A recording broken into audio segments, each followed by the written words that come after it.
get a new perspective on the sequester from a lawmaker who hasn't been in Congress too long, or at least long enough to get too jaded. Congressman Hakeem Jeffries, a Democrat from New York, is joining me here in the studio, and I'm so glad you're here. Welcome. Alex, thanks for having me. As a freshman, newly sworn in Congressman, were you surprised by the level of animosity or the inability of both sides to work together? Well, I'm certainly disappointed that nothing came out of the discussion at the White House yesterday as it relates to dealing with the immediate impact of this $85 billion shock to the system that we've been asked to absorb. I'm not surprised. In fact, I think the Washington Wizards probably have a better chance of winning the NBA championship at this point than the leaders coming together to try and find a balanced approach to dealing with deficit reduction, because on the other side, I believe, particularly with the Tea Party-dominated House Republican conference, there's a willingness to try and balance the budget on the backs of the most vulnerable people in our society: pregnant women, children, seniors, Superstorm Sandy victims, public housing residents. These are going to be the individuals who will be impacted by these dramatic cuts. You know, you're here in the studio with me because you're not in Washington working. Do you wish that you could be there working today trying to figure this out? We should be in Washington, D.C.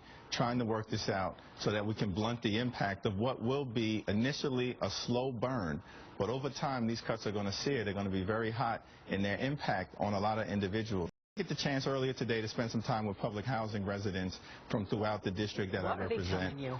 You know, they're very concerned. Sequestration will cost the New York City Housing Authority, which manages the public housing stock here in New York City, $190 million. Now, these are housing residents who are already living with mold infestation, broken elevators, long delayed repair, often violent conditions. We need to invest more to make sure that these residents can live with the grace and dignity they deserve.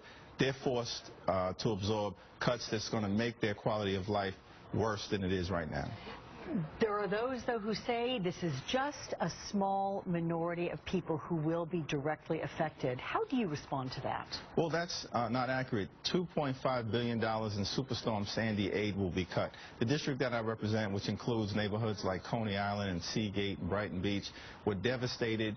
Homes were destroyed. People are out, forced to live in temporary shelters, incurred tens of thousands of dollars worth of damage, uncertainty about their future.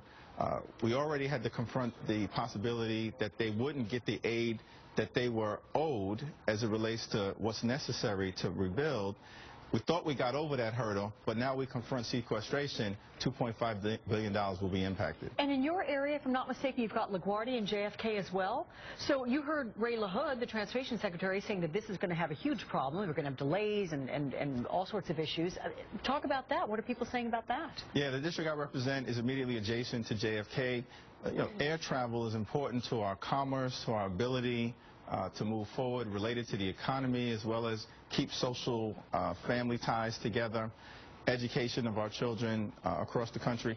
So this sequestration will impact every aspect of American life.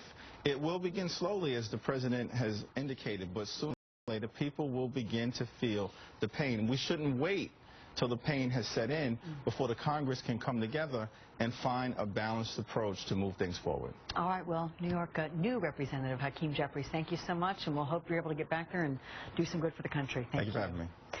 Now, one more